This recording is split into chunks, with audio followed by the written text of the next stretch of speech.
It is that time again. It is time for another monthly recap of everything that I watched. This time we are recapping everything I watched in July.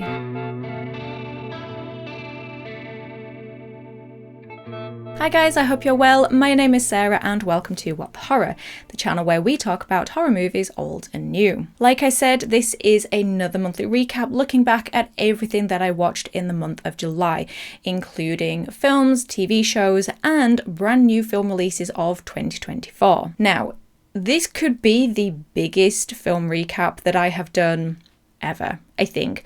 This certainly feels like it has the most films to cover. I watched 24 films this month, 1 TV series, and of those 24 films, 7 of those are brand new releases for 2024. So we have a lot of good stuff to talk about. I will first talk about the brand new releases of 2024. We'll get the good stuff out of the way. Then I'll talk about the rest of the films that I watched, finish off with the TV series, and then at the very end, I will give you guys my pick of the month. Which, just a heads up, historically this has tended to become picks of the month, so we'll see how many make the top spot this time. Okay, so the first brand new watch that I watched this month was A Quiet Place Day 1. This is the third installment in the A Quiet Place franchise. This is one that I was on the fence with in terms of was I looking forward to it. I know people are divided with A Quiet Place films, and a lot of them seem to really not like it. I personally love them, especially the first one. I think it's beautiful, but I do agree with John Krasinski that the first film didn't need to become a franchise. But it did, it is, and here we are. We now have the third film with another one in the works. So, I just kept thinking, do we really need it? But then the closer we got to it, the more excited I became. And I went to see it and I loved it. Oh, guys, I loved this film so much. This is the best one since the first one, hands down. And on a rewatch, this might even be my favourite. I mean, maybe not, but it is good. And I was not prepared for how emotionally broken I was watching this film. I don't watch these films for a horror film. I don't watch these for a scare. I watch these for the people and their stories. I feel like that's what these films have always been about, the people at the heart of it. And this one continues to do that. It is about the main characters and their journey, their experience. And I just thought it was so beautifully done. I was worried that this film would be guilty of what a lot of prequels do and over-explain our villains. Give them a origin story, a backstory, give us too much information, and I don't think we needed it for this one. And we only really got what we already knew in the first 2 films. What we did get though is, even though they didn't give us any more information, they gave us different experiences with the creatures, which I really loved. This time we got to see them en masse, like huge packs, not just 1 or 2 just pottering about. They were en masse. There were stampedes of huge herds of these things, scaling buildings, and I thought that was good. The leads in this, the acting, Lupita Nyong'o, Joseph Quinn, Alex Wolff, remarkable. It is no surprise to me that everyone is after Joseph Quinn at the moment for their film, because he broke my heart in this film. I mean, the standout star, let's be honest, is Frodo the cat. Yeah, I cannot wait to own this one in physical media. I loved it so much. I gave this one 4.5 stars out of 5 with a heart. I think this was the first 4.5 rating of the month. I think this was the highest of the month, but there is a 2024 release that has a higher rating to come. Okay, then the next new release was Maxine, my most anticipated horror film of the year. Not film, but horror film. I was so excited for this one. Again, people are divided on the Ty West X trilogy. I love X and Pearl a lot more than X, but after this recent rewatch of X, I have come to appreciate it a lot more. So I was so excited for this, beyond excited. And I said before, the problem with having high expectations is that you often set yourself up for failure. And it was my fault going in with such high expectations because Maxine didn't meet them. There's lots to love in it, I love films where they're set in LA or Hollywood or the film studios. Films like Scream 3 and Once Upon a Time in Hollywood, I love that. So the setting, the props, the costume, the set dressing, everything for the aesthetic of the 80s was on point. The soundtrack was incredible. Maxine, Mia Goth's performance was just, I mean, you know, she always delivers. But this stage in Maxine's life, this type of character that she is in this film, I really, really loved. She's such a badass. But I don't know, it just felt a little too disjointed. You know, the other two were made back to back and they were just so immersed in this world, and now having had a break of a few years and coming back to it, it's not only a different stage in Maxine's life, a different decade, but you can just feel that gap within it. I did love all the nods to true crime, to horror films, to giallo. I thought it's a beautiful love letter for horror fans. I loved that Bates Motel and the Bates house gets a cameo. That's one of my favourite things in the film. And I feel like the first two acts were pretty strong, but it lost its way in the third one. And I think the ending was very predictable and just didn't quite hit. I have done a full review of Maxine and of A Quiet Place Day One actually, and I will leave links to them. So if you want to know more of my in-depth thoughts, you can see them there. But I gave Maxine 3 out of 5 stars and a heart, and I will watch it again, but it just wasn't quite what I was hoping for. Okay, then the next new release of 2024 was In a Violent Nature. This is the experimental indie low-budget horror film that has been released for Shudder. It did get a big screen release, and this seems to be one that has divided people again in terms of they really love it or they really don't. I unfortunately fall into the camp of I just didn't really love it. I appreciate what they were going for. I appreciate that they tried something different. And I think visually, it is remarkable to choose your film score to be the sound of the killer walking through the woods, people talking in the background, birds tweeting, leaves rustling. I think that is a fantastic decision. I think the setting and the framing of, you know, every scene is beautifully done, but I felt like it went on for a little bit too long. I think if you made this into a short film, it would be incredible, but I just don't think this could fill a feature-length film. And I do think that it was a little too boring. There were times when I was just scrolling through my phone, and that isn't a good sign. And I also think that it was a little too gory in terms of, I will accept gore and violence in a film if it is there for a purpose, if it tells us something about the character, if it moves the story along, like the Saw films.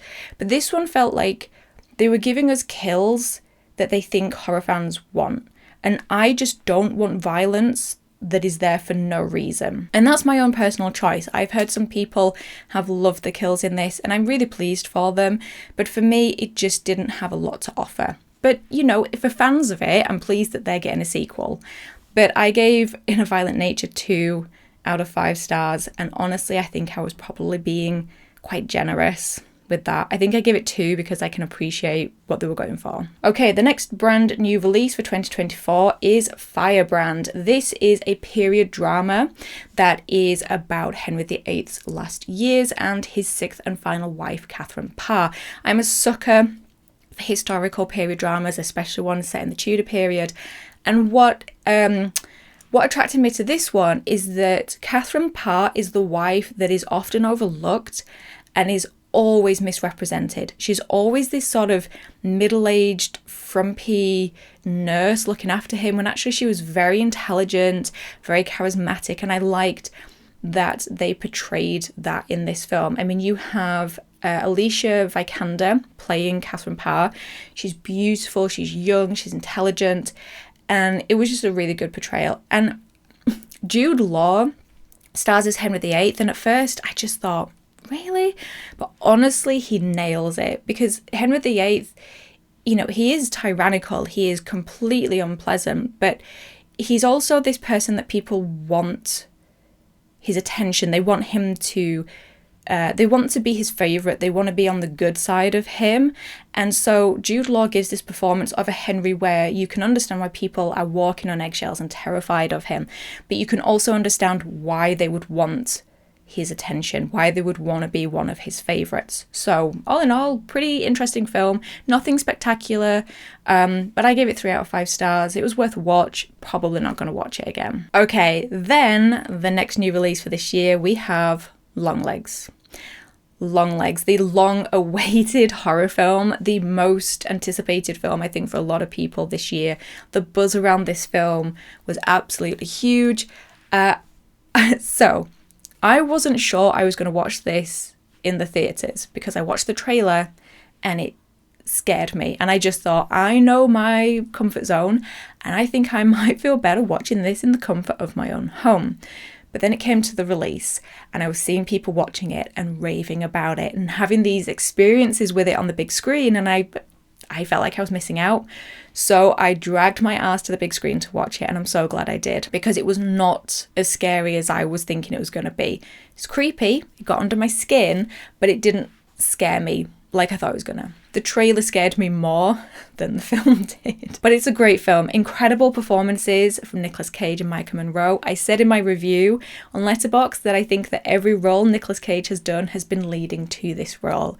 It's every moment of scene chewing and hamming it up has all just led to this. He's remarkable. People who say Nick Cage is not a good actor, watch Longlegs. He's great. Micah Monroe, brilliant as the lead. I love that it's one that is for horror fans. It's also for fans of true crime and crime thrillers and things like that. So yeah, lots to enjoy with this one. I have done a standalone review of Longlegs, so I will leave a link to it here. I have also done a list of films to watch if you enjoyed Longlegs, so I will leave a link to that one as well. I did really love Longlegs. I loved the marketing for it, and I loved the story of it. It was really good. Again, it's those expectations. I expected to be scared and I just wasn't. But I gave Longlegs 4 out of 5 stars and a heart. I did put it up to 4.5 and then I dropped it back down. And I don't know, I think I need to rewatch it to really have a finalised review of it. But I will say, when I say it didn't scare the pants off of me, 2 nights after watching the film, I was up in the night, creeped out, thinking, what if Longlegs was in the house? And I genuinely felt a shiver in my spine. I was spooked. So maybe not terrifying, but definitely creepy. It got under my skin, nestled in there, it stayed there, and then it had an effect days later. Okay, so the next new the next new release of this year is Twisters. Twisters was my most anticipated film of the year because young me, little me, was in love with Twister. I watched it every day, months on end, for about a year when I was a kid. I can still recite this film word for word. I saw people logging on Letterboxd that they were watching and rewatching Twister in preparation for Twisters. And I contemplated it and I thought, I don't need to. I can just watch the whole film in my head and recite every single word. So I didn't rewatch Twister. But I was so excited for this because I thought, you know what? Good or bad film, this is me getting to watch a Twisters film on the big screen. And I just thought, young me would have absolutely killed for that experience. And so, yeah, I was so excited for this one and it delivered. It was everything that a summer blockbuster should be. It was exciting, incredible action and adrenaline and visuals. Yeah, I didn't get to go see it at that, what is it, like 4X or something, where you get the wind blown and things shaken about. But the room did rumble from the sound of it. The sound is so good that the whole room was rumbling. So it did kind of feel dramatic. I mean, the acting is good, the visuals are good. And they also had lots and lots of little nods to the first film, little Easter eggs that I think hardcore fans would spot and would appreciate. You know, it was never really in your face, but just these little things. I list them all. I've just realised you guys will all see them, but some of the Easter, I'm going to say it's in my review, but that's only on Patreon. There was little things like Daisy Edgar Jones's character saying, "I'm not back." That's copying Bill Paxton's character saying, "I'm not back." You've got the red truck. You've got the guys who are funded with the headsets. We've got twins, the 2 tornadoes. You've got Dorothy 5 making an appearance, and she has her little aluminum skirts on to make her fly. You have the fact that one of the settings that is destroyed by the tornado is very similar to one that is destroyed in Twister. It's just one is an outdoor version, one is an indoor version. And I think there's more as well. Like the university that Daisy Edgar Jones went to with her friends, I think that's the one that Bill and I've forgotten her name from the first one. Bill and Joe, I think they went to. So there's lots of little nods to it. But yeah, it's great. It soothed my action-loving heart. I thought it was wonderful. And to say that this was my most anticipated film, I'm really glad that it delivered for me, that I wasn't disappointed. But I gave Twisters 4.5 stars and a heart. And like I said in my review, the fact that Twister is one of my favourite films meant that this could never get anything less than 4. Okay, so then the next one from this year and the last one from this year is The Bike Riders. This is one that I have been dying to see. This was supposed to be a 2023 release. I don't know if America got it last year, but the UK didn't get it until this year. It was meant to come out in December last year. Then it got pushed back to February, and then it got pushed back again, I think. But I finally got round to watching it. I was so excited for this film. This film feels like it was made for me, just made for me. It is set in the 60s and 70s. It has motorcycles. It has blues music in the soundtrack because it's set in Chicago. So of course you have Tom Hardy, you have Austin Butler, you have Jodie Comer, and you have Norman Reedus. So just so many great things about this film. And I watched it and I absolutely loved it. Absolutely loved it. I saw lots of complaints about the slow narrative, about how not much happens in it. But I think the point is that this film is based on a real motorcycle gang, based on a book that was made by this university student, college student, who hung around with the gang for a few months, took photos, did interviews, wrote a book on it. And so when you're, translating it from a book, not a lot of things do translate. And it very much felt like Once Upon a Time in Hollywood, where you're more hanging out with the characters than watching action unfold. And for me, that really worked. I think if you are looking for big action punch-ups, yeah, this probably isn't going to be for you. But the atmosphere, the tone, the acting, it was just such a joy to spend a couple of hours just hanging out with these characters. So I gave Bike Riders 5 out of 5 stars and a half. That is the first and only film so far this year to get 5 stars. Now, maybe it should be a 4.5 because I don't know if it is better than some of the others, but I think I just loved it. I don't know. I think it was just, I was in that mood and I gave it 5 stars. So there we go. Okay, so that is it for brand new releases. So now we'll go through the films that I watched that are just older releases. So the first one is The Bat. This is from 1959 and stars Vincent Price. He's the reason that I watched it.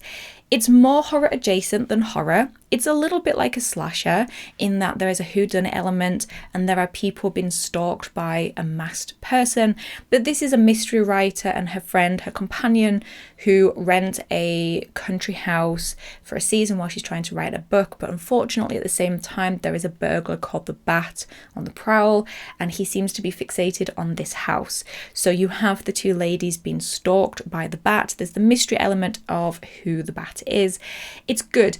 The only thing that pulled me out of it is that this is a black and white film that had been coloured and they didn't do it very well. So there are scenes where the people are coloured in but they have black and white hands, and it just pulled me out of it. And I think just keep it black and white. I would much rather that. But I gave The Bat 4 stars out of 5 and a heart. It was pretty decent. Then I rewatched Insidious 2, or Insidious Chapter 2 for a Patreon track. I've talked about Insidious before, so you guys don't need my thoughts on that. Then, I'm very excited about this one. Then I began my exploration into Giallo films. One of my best friends, Madison, she loves Giallo, and I've seen her collection and always been fascinated by the titles and the artwork on the front of them. And there's just something that has always appealed to me about them. And I love international horror, but I just never ventured into Italian. So I thought, right, I'm going to start my education. Although actually I have seen Suspiria, the original Suspiria. That's probably my first exploration into it. But I feel like that's the most common one. And I wanted to go a little bit deeper into it. So I started with Blood and Black Lace. This is Mario Bava, 64. I loved this. This is set in a fashion, like a fashion hall, fashion studio, where these models just showcase clothes, but they are then stalked and picked off one by this masked killer. The visuals are delicious. I can't explain it in any other way than delicious. The atmosphere in it, it just was everything I was ever hoping for. I explained it to my friend that it feels like Giallo is the closest you can get to Alfred Hitchcock films, and I love Alfred Hitchcock films. I love the tone of them, the visuals of them, and I think that Giallo is the closest I've come to that same feeling. But I gave Blood and Black Lace 5 out of 5 stars and a heart. I absolutely loved it. Then I rewatched Alien. You will see quite a few Alien films on this recap. I have been making my way through the franchise because we have the release of Alien Romulus coming up, and I'm also working on an alien-centric episode, so keep an eye out for that one. But Alien, it's a masterpiece, isn't it? Let's be honest. Ridley Scott, it's wonderful. It's like a haunted house horror film. It's wonderful. I gave it 5 out of 5 stars and a heart. And I said in my review that Ripley is so real and so relatable for going back and risking her life to rescue Jonesy the cat. I get it. Okay, then I rewatched the X-Files movie. You guys know I have been making my way through the X-Files TV series, and I got to the point where we had to watch the film. This is my first experience with X-Files. I used to watch this film a lot as a kid. My mum had it on VHS, and I used to rewatch it, and I found it so funny that this was my first exploration into the X-Files, because it says so much. It basically explains everything. It gives everything away, all the answers. And luckily, I couldn't remember all the answers. So I remembered a lot of the visuals and a lot of the lines, but not the key points. So it made a lot more sense, and it was a lot more enjoyable to watch this, having seen 6 seasons worth of build up to it. I gave the X-Files film 5 out of 5 stars and a heart. A lot of that is from nostalgia, but also I think this is a really good example of a TV series translating to the big screen. You know, they gave it the budget, they gave it the good direction, and I think that they did such a good job with it. Then I rewatched Aliens. This is one of, if not my favorite of the franchise. I know people tend to be Alien or Aliens, and I think Aliens is just that perfect meeting of horror and action, and the cast makes me salivate. It is so damn good. Not only do you have the return of Ripley, but you have actors like Bill Paxton, Michael Biehn. It's just the marine characters are incredible for so many reasons. They're funny. They go in thinking, we're so badass, we're going to annihilate these aliens, and then they just get their ass kicked. And I love that that's the approach that the film went with. I love this film. I gave this one 5 out of 5 stars and a heart. And my review is literally just listing quotes from the film because it is so quotable. Okay, then I rewatched Alien 3. Now, this one is the one that is directed by David Fincher, and the film that David Fincher kind of tries to disown. And do you know what? I never used to like it. This was the one that I would rewatch the least, mostly because, like a lot of people, I get really annoyed in the beginning with the decision that they made in terms of Newt and Hicks. And, you know, loving Aliens so much and then having gone on that journey, it does really anger me. And I also think that the opening of the film is the whole tone of the film is so bleak and nihilistic, but it's a lot when you go in. Like, you have that opening, and then you have the whole thing with the ox or the dog, you know, depending on which version you watch. And it just feels like a lot, and I just think, do I really want to sit through this film? But then as it gets going, I do love how bleak and dark a tone this film has. It's so different. Each one, Alien, Aliens, and Alien 3, is so different from each other, as is Resurrection. And I think that this is a really good stage in Ripley's character development as well. And it is filled with many, many incredible British character actors, like Pete Postlethwaite, although he is criminally underused in this one. And the setting makes it interesting as well. We're no longer in space, we're trapped instead in a prison. So it's something a little bit different, and it makes them more creative because they don't have enough weapons. So it delivers something different. It delivers something bleak. And I think that the ending of Ripley's story is perfect. I think it is so fitting for the character's journey with the xenomorphs. So I have come to, in my older age, appreciate Alien 3 for the film that it is. So I actually gave Alien 3 4 stars out of 5. Not a heart though, I can't bring myself to love it, but I do appreciate it. Okay, then I watched Alien Resurrection. This was, along with Aliens, my favourite when I was a teenager.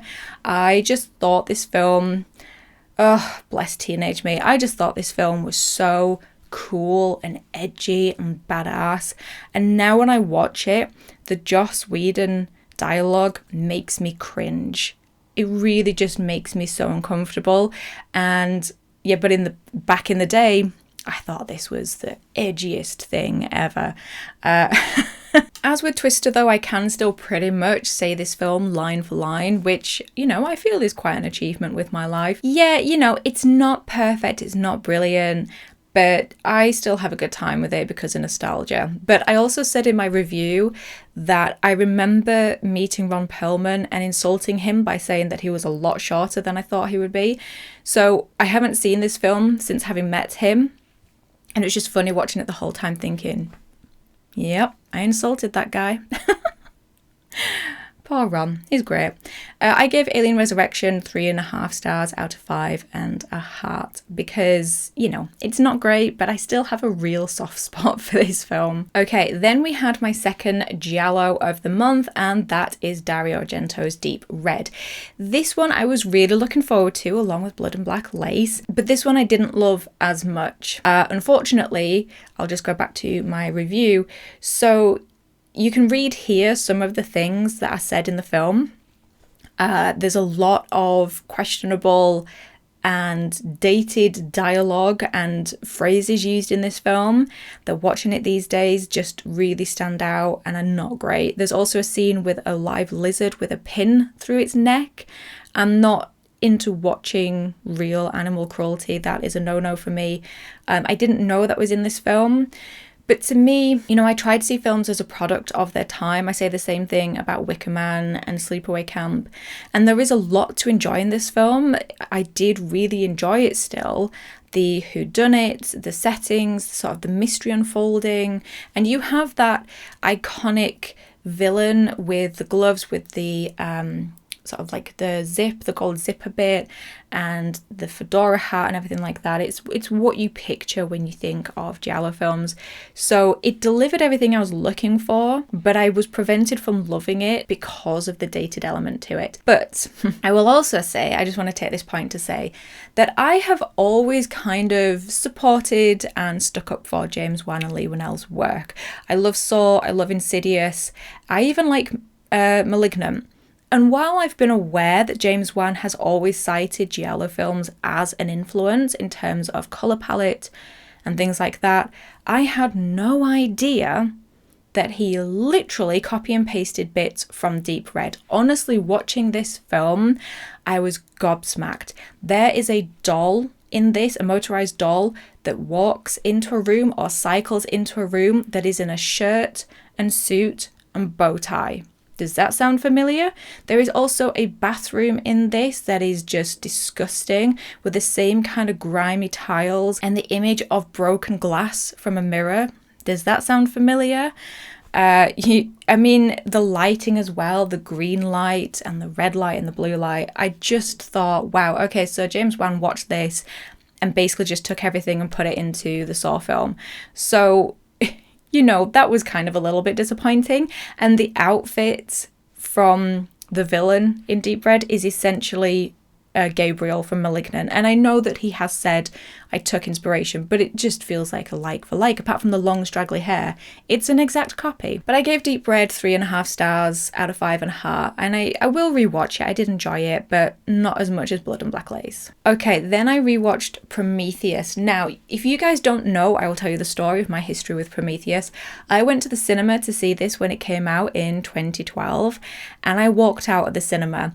I could not handle the cesarean scene and for reasons, and I walked out and I missed the rest of the last 40 minutes of the film. And I have had this on Blu-ray and DVD for ages, and I just haven't got round to rewatching it. But I gave it a rewatch, and I finally made it through the entire thing. I gave myself a metaphorical pat on the back for achieving that. And I watched the scene again. I was like, really? Okay. And then I didn't realise how much of the film I'd actually missed. So much. I thought I'd missed like the last 20 minutes. Okay, Prometheus. Strengths. Idris Elba is in the cast. That's really cool. The cast is pretty solid. Visually, again, you know, it's a Ridley Scott film, so it's visually beautiful. There's lots of scenes that are nods to the original Alien. So you have a scene where there are jars on a floor that are meant to be like the eggs. But it did baffle me why there is an image of a xenomorph queen, like this mural on the wall, and they don't exist yet. Like, xenomorphs as we know them don't exist yet. So why is there that image on the wall? And stupid stuff, like there's this bit where two characters are trying to run away from a rolling spaceship. And why are they running in its path? Run to the side and you'll be fine. But they don't. They keep running in its path. I'll be honest, I don't fully know how I feel about Prometheus and Covenant. And I do appreciate them trying something different, and the commentary on the creator and created and things like that. But I don't know, there's something about it that I can't fully make my mind up about. There's plenty to enjoy, and I probably will rewatch them to try and figure out exactly how I feel, but there's something lacking in them that I don't love them as much as the original four, even though the original four are not all brilliant films. There's just something, maybe it is just nostalgia that I'm more attached to those ones, but you know, I'm glad I watched it all the way through. I'm really pleased with myself. And, Michael Fassbender. How can we talk about these films without talking about Michael Fassbender? His portrayal as David is the single-handedly best thing about these two films. Absolutely incredible. That guy can really give a performance. But I gave Prometheus 3.5 stars out of 5. Then Covenant. So Covenant, again, is the first time that I've watched this film. There were some bits I liked more than Prometheus and some bits that I liked less. I do enjoy the evolution of the creatures in terms of the visuals and the practical effects that we get with them. And we do get an image of a xenomorph. And I think this was Ridley Scott caving, trying to listen to the complaints of the audience about Prometheus and linking it back to Alien. But this film just has a few too many weaknesses for me. The first one being that the lead character, the lead female, feels like a bit of an insult. After having had Ripley, one of the most incredible horror or film female leads, it just feels like such a step down. Even Shaw in Prometheus was this really tough, intelligent character. She just never gave up, kept going after, just being beaten down and beaten down. And I really did quite admire her character. This one just feels like an insult. Yeah, again, incredible performances from Michael Fassbender, because in this one, he does two. He does David and Walter. So you have the two interactions, which just highlighted even more what a good job he does. It feels like Covenant is... Maybe Prometheus was a little slower like Alien, and Covenant was meant to be a lot more action-packed like Aliens, and that when this film gets going in terms of the kills and the gore, it really gets going, and it is quite a lot, and doesn't always let up. But even then, the kills in it are not that great. For a franchise that has so many iconic kills, this one just falls a bit flat. But again, I gave it 3.5 stars out of 5. 3.5 is usually my rating when I'm just not sure. Okay, then we have Ju-on the Grudge. Now this is the Japanese version, but not the original, because it was a short film, then it was a made for video film, Ju-on the Curse, and then that had a sequel, and then the feature film for the big screen was Ju-on the Grudge, which is this one.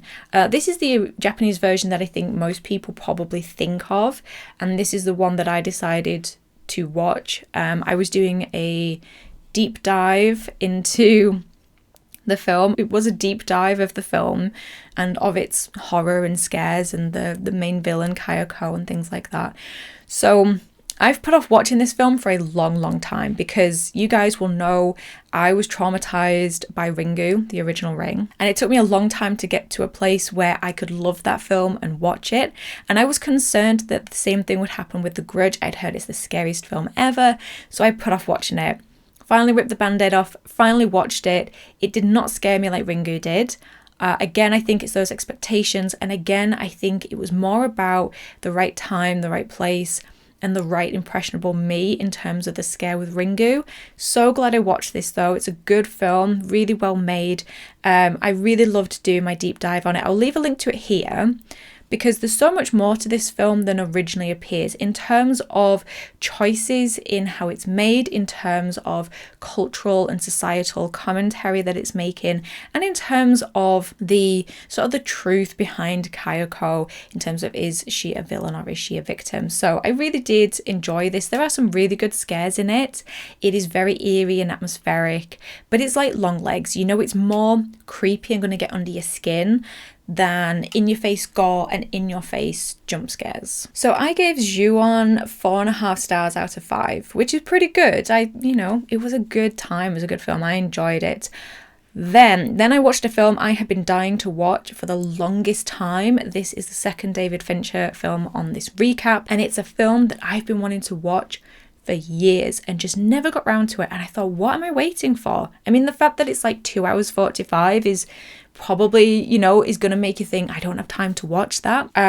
Such a good film. It follows the real life events. Well, I mean, it's like it's like creative license with the real life events of the Zodiac killer who haunted America, LA in particular.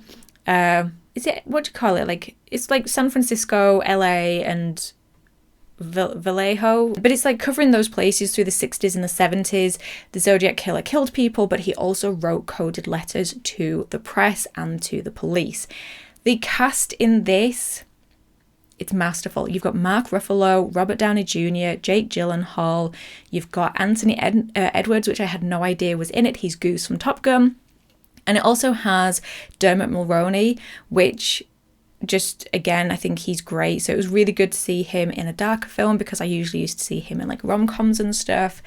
But yeah, I was so impressed with this film that I said in my review, sometimes it just feels like what did I say? It feels like an honor. That's it. It feels like an honor to just sit back and watch actors of this caliber. There were moments in this film, one particular scene between Mark Ruffalo and Jake Gyllenhaal at the end, where I forgot I was watching a film and watching actors. I just got so lost in the portrayal of it, in the moment in it. I was leaning forward. I just wanted to hear more, know more. And it's structured interestingly. It does jump ahead because it's covering quite a long time. So it does jump ahead a lot, but it does it in such a way that you never feel lost. You know what's going on. Just done so well. I'm so glad I finally got around to watching it. It was brilliant. So I gave this 5 out of 5 stars and a heart.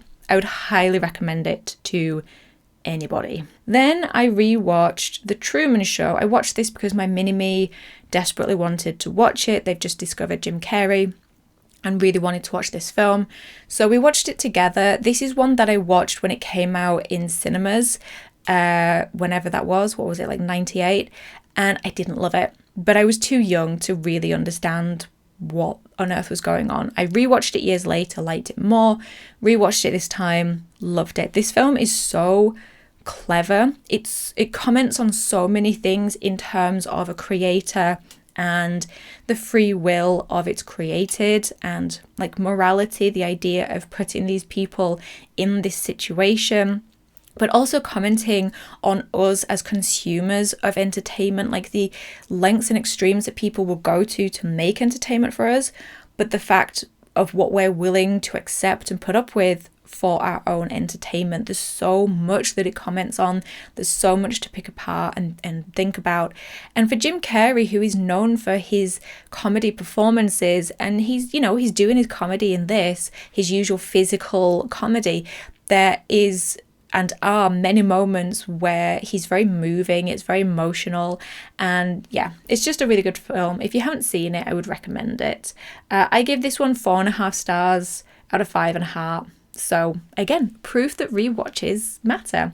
We've looked at Bike Riders. Okay, then I watched AVP, Alien vs Predator. This one I had seen before. I used to watch as a teen, and it was fine. This was my first, I know it's embarrassing, but this was my first introduction to Predator. As Freddy vs. Jason was my first introduction to Jason. It's... there we go. I do intend to watch the Predator films at some point. They are on my list. But I was obsessed with the Alien franchise, so I was so excited to watch this. It's not a great film. It is more action than horror. All the kills are off screen. You know, it kind of like the camera pans away and there'll be a splatter of blood, or it's a scream from a long distance. So there's not really that. But you have the xenomorphs and predators facing off. There is a scene in it where they come face to face, and you can't tell me that that's not satisfying. Whether you love the film or not, that alone is a good time with this film. I gave it 3 stars because it's not brilliant, but yeah, seeing those two together is iconic. But then, oh my god, this is a first watch for me, and this is the final film in the Alien franchise until Romulus comes out. AVP, Alien vs Predator, Requiem. Requiem. Oh my god. No. No. Nope. No, this is not a good film. This is bad film. And I never like to fully dump on a film. You know me, I try and find a positive. I'll try and say practical effects, the score, the visual, the acting, something. Even if the story was terrible but there was good acting or there was good visuals, I wouldn't know about it because you cannot see anything in this film. I think there was 2 different women that had long brown hair, but I wasn't sure because I couldn't see them properly. When people were killed off, I was trying to figure out, well, who was that was killed? Because I don't know. And what happened in the kill? I don't know what that person or that creature did to that person. I don't know how they died because I can't see anything. So there is literally nothing positive that I can say about this film because if it's there, I couldn't see it. And it's such a shame because, you know, people wrote this, made it, acted in it, put time and effort into it. And I know it was direct to video, but that's no excuse. You know, you've basically hidden all of your effort, all of your work behind this darkness. And it's just ridiculous. It's insulting that this was the last film in the franchise for so long. But I gave this half a star. I would give this half a star, and I would give it less if I could do because... no. Okay, and then the last film of the month, which seems like a funny one to end on because, again, it's not horror. Just a heads up, it is not horror. I watched Anyone But You. This is the rom-com that came out in 2023. I'm not really a watcher and a lover of rom-coms, but every now and again, I'll check them out, give them a try. I like Sydney Sweeney, I like Glenn Powell, so I was like, yeah, they're in a film together, cool, give it a go. It's just the weirdest rom-com I've seen in a long time, based on a Shakespeare play, and I think that Shakespeare would be so proud. I think that this is exactly what he was picturing. I'm only kidding, look, go for it, do a different thing, you know, this was fine.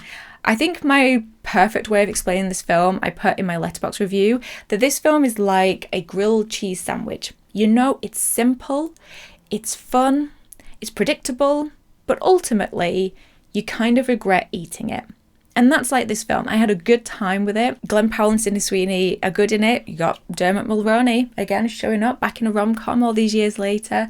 I had fun, but it didn't change my life. And I don't know if I'll ever rewatch it. It was fine. It was fun. I give it 3.5 stars out of 5.5, so I enjoyed something about it. Okay, then the TV show that I watched is The Woman in White. This was recently released to Netflix, but it came out back in 2018. This was actually pretty good. This is based on the book of the same name, which I haven't read, but it has Jessie Buckley in it. So that I was like, what do I know her from? Who is that? But yeah, she's really good in it. Again, it's a period drama. It's kind of, you know, It's very gothic. There's no real ghosts in it, but there is this idea, sort of ghosts of the past and secrets coming back to haunt you. It was a really good time. I think it was about 5 episodes, each one maybe about 50 minutes. Or was it 6 episodes? Either way, it's easy enough to get through. The performances are good. If you like things like the Bronte sisters or the Woman in Black, or I'm trying to think of like darker ones, maybe ones like Wives and Daughters, maybe more like Charles Dickens ones, less Jane Austen, less romance light ones, more darker ones, then this is definitely worth a watch. I really enjoyed it. And I am, of course, continuing with my rewatch of The X-Files.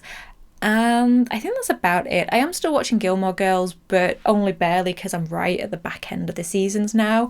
And Rory's at that point where she's insufferable and it's just really difficult to watch. So I only tend to have it on in the background. And yeah, X-Files is X-Files. It's great. We're plodding along with it. But that is everything that I watched in July. So my pick of July will be Blood and Black Lace, A Quiet Place Day 1, Long Legs, Twisters, and The Bike Riders. But honestly, I could recommend any of those films. It's been a really good month of watches, brand new releases, first time watches of old releases, lots of 4 to 5 star reviews, and only 1 or 2 that I really, really did not like. So strong month. Let me know in the comments down below which of these you've seen and you really loved. Let me know your own personal favorite watches of July. Let me know if there's any in my list that you haven't seen that you now think you will. If you want to follow me on Letterboxd, my link to my Letterboxd page is down below. I know the link wasn't working about a week ago. It's because I changed my name over there. So I've now updated the link. So if you want to follow me, the link is below. If you're new here and you found me through this episode, then please do hit that subscribe button and the like button, as it really helps the channel. And if you are new here and would like to join this list of names here, then there is a link to my Patreon page in the description box below. It is just a way for me to give you guys a little bit of extra content on top of everything that I put on this channel, and a way for you guys to support this channel. My Patreons just help everything ticking over here. But in the meantime, thank you as always for stopping by. I really do appreciate it. Take care of yourselves, and I will talk to you in the next episode.